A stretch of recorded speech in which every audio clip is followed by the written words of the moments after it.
le pervers ou même la bête. Peu importe la présomption d'innocence, les tabloïds américains rivalisent d'imagination dans l'affaire Dominique Strauss-Kahn. Dans leur titre choc, de plus en plus le même adjectif, français. Je pense qu'il y a une part de vérité dans tout ça. Les Français ont mauvaise réputation. Je ne crois pas que ce soit typiquement français parce que j'ai entendu dire plein de choses sur les Italiens, sur les Américains, sur tout le monde. Le problème vient de Strauss-Kahn lui-même, on ne peut pas généraliser à tous les Français.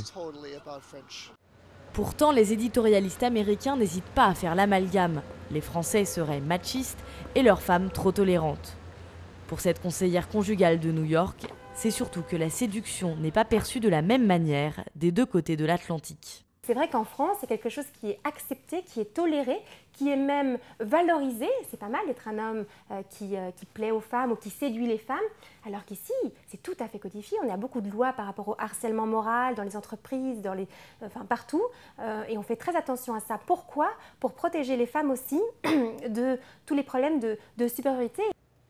Une différence de mœurs, certes, mais pour ce professeur vivant à New York, l'agressivité de la presse américaine n'est qu'une réponse à la réaction française. En France, on a très peu finalement parlé des faits eux-mêmes.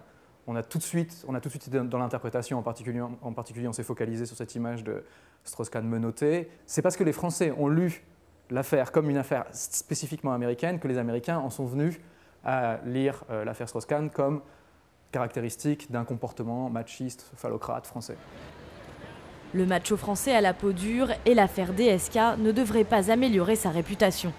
Dans un pays où les valeurs conservatrices semblent encore régner sur la presse, mais pas nécessairement dans la rue.